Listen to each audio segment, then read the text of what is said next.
What is up, everyone? Welcome back to Midwestdbs. I have a deck I've been playing for a bit. It's Tien Shinhan, and I like to test decks over several events before I actually bring you deck profiles. So altogether, this deck did pretty good over the course of 3 events. It went 9-3, no draws.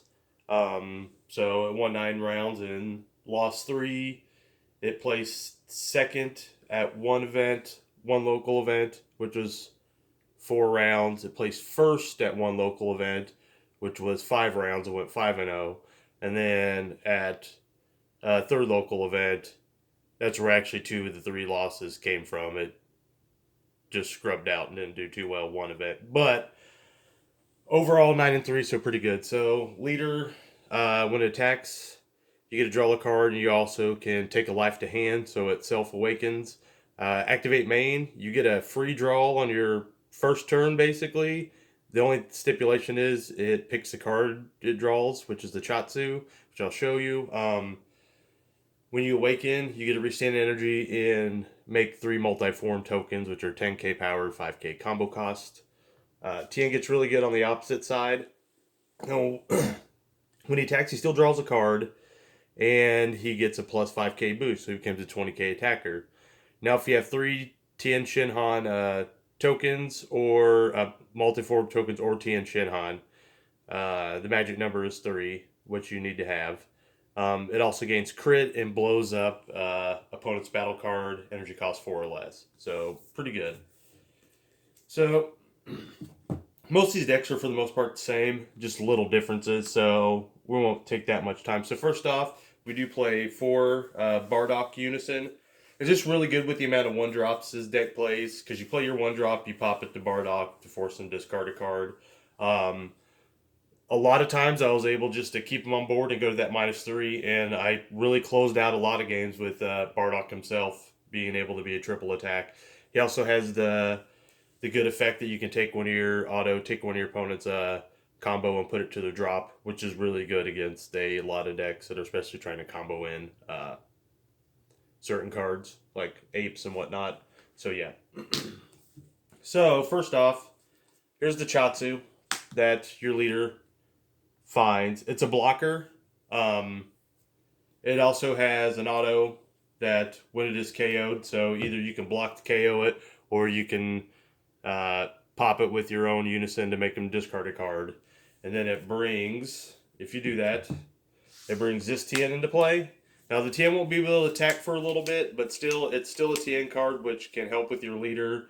It also has a barrier, and when it starts to attack, it's just a 15k attacker. So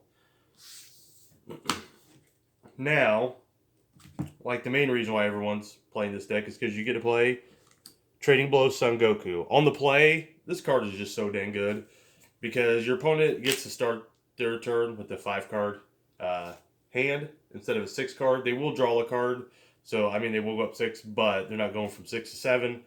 So super good, and the great follow-up always is this Unison, because in turn 1 you play it, you pop a card.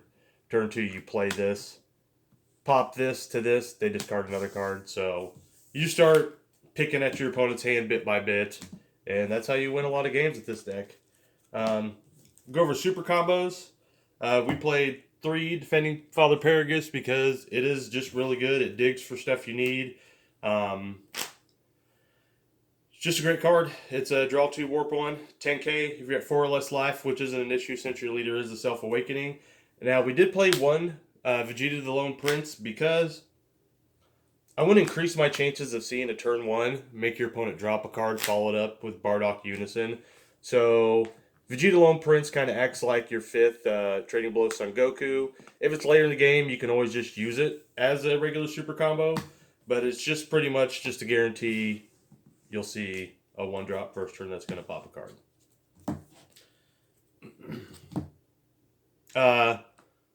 You play 2 Katsunu. Really good card if you catch your opponent with 8 or more cards.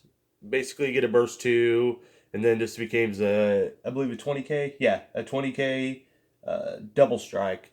So it can just compress your unisons, it can pressure your opponent's life. A Or you can just play it for the one, draw a card because it will replace itself, and then, like always, pop it to your unison to make your opponent discard a card.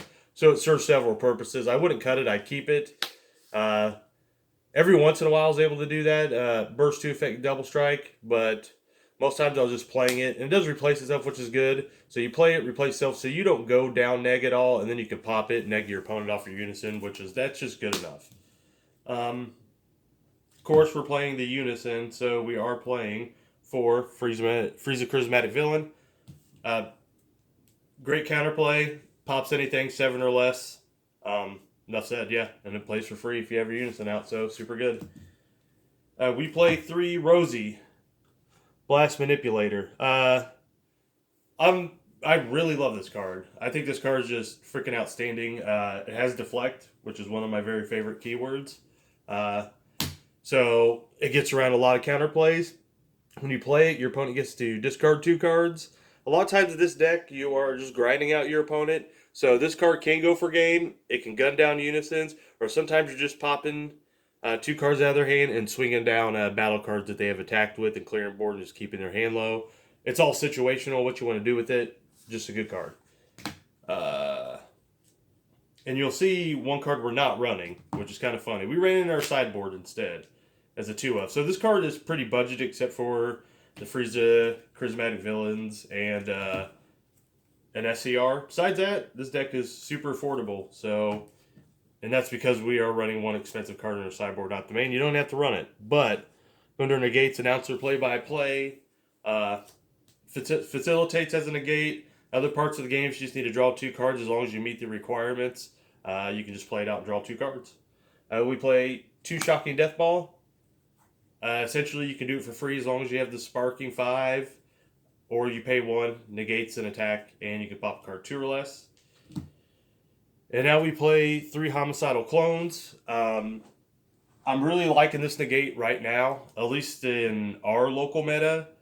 Over Dormant Potential, that's why I'm not playing Dormant Potentials. They are in the sideboard against really aggressive matchups. But Dormant's really good, but you do neg to do it.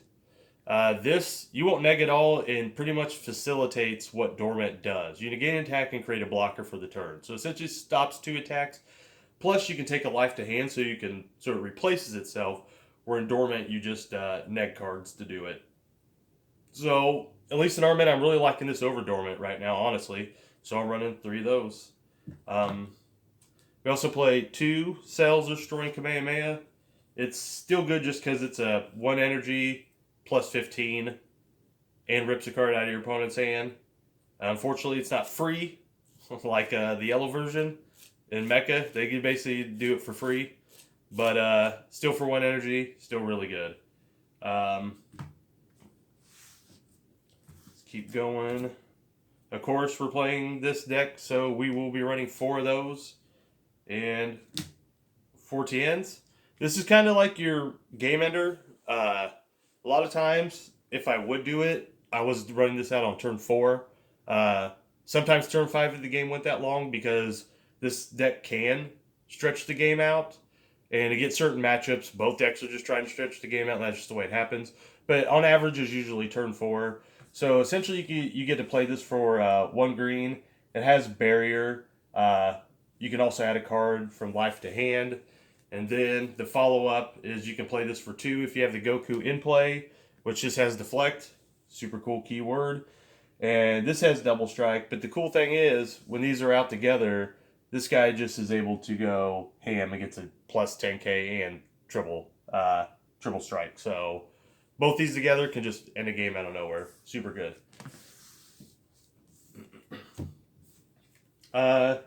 We are running 1 double strike effect. Almost every deck I play runs 1 double strike effect just because it can make unison swings lethal.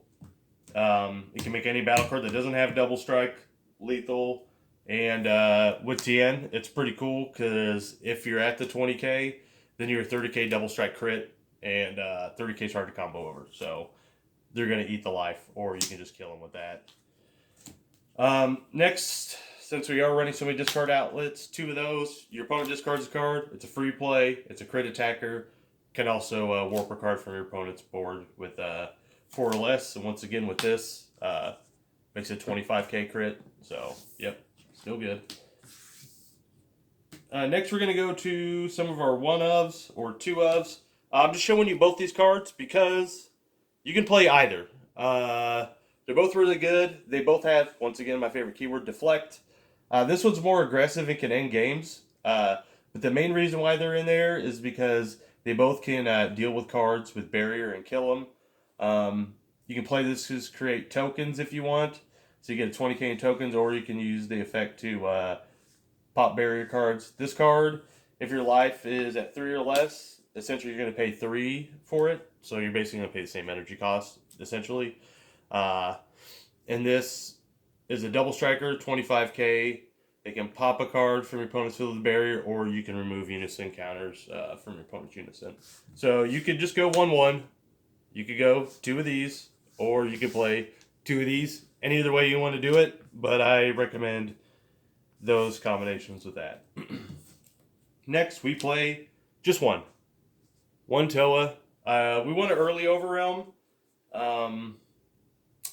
just because it's really good with this, especially once you're on your flip side, because he can be a 20. Now he's a 25.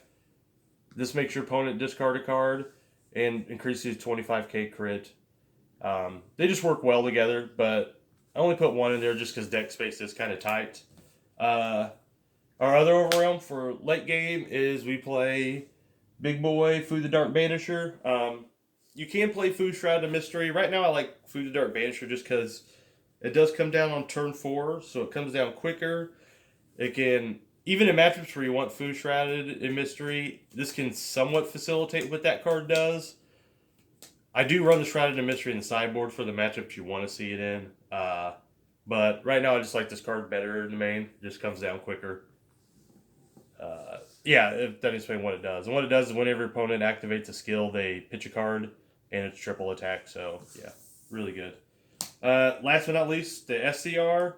I only have 2 of these here. I don't have Celzino right now to show you. But you can run either Kai, Monkey, or Celzino. If you want to go more budget version, just run the Monkey. It's still good enough. Now, you'll generally just play it defensively and pop your opponent's battle cards, which is fine if you catch your opponent slipping and they combo in to go for game. And you have this in hand, you pop that battle card. You just basically guaranteed your win right there if they don't know you have it. Because a lot of times you're playing this deck, they're just going to assume you have this or sell. So sometimes, even though this is the worst secret rare, it can get very sneaky if your opponent doesn't know you have it. I've seen it happen tons of times where they just combo, go ham, thinking they're going to win, and you just pop it, and now they basically almost combo their entire hand. It goes back to you and you just kill them. So, and of course, we all know what Kai and Celzino do. Both very good. I think the most optimal card to play, honestly, is Kai if you have it. Then Celzino, and then this, but you can run any of them. I'm not going to go over sideboard. I can show it to you real quick because a lot of times sideboard should change. But like I said, we run 1 Food Shroud of Mystery. We run 2 Dark Power Black Mass Saiyan. We're running 2 Deborah for hand control mirrors. We are running 2 Dormants. Like I said, those Dormants are in the sideboard. We're running 2 Preemptive Strikes, mainly for Invoker. We're running 2 Max Power Kamehamehas. Can warp big battle cards. Also serves as a negate. This is just a unison spot. You can put any unison here. You can run this unison. You can run the 4-drop Vegeta, or you can run the 3-drop Dark Broly. Any of those, I think, do fine in that spot. They all serve different purposes. So it's kind of seeing what's in your meta. And you can switch it up. Last, the funny card is Tactical Tactical Victory Vegeta. The reason why we run this is because a lot of cards, at least in our local meta, is running field cards. Now, there are other cards that pop field cards, but they always have like an energy requirement. So I like this one because when you play this card, you choose up to 1 field card in your opponent's area and place its drop. So it hits them all. So that's what it's in there for, is just to deal with decks that might play, 3-cost field cards or blah, blah, blah, blah. So yeah, that's it. This is the deck profile. Thanks for watching. And we will keep uploading gameplay videos and more deck profiles as I'm able to test decks more. Once again, bye. Thanks again. Bye.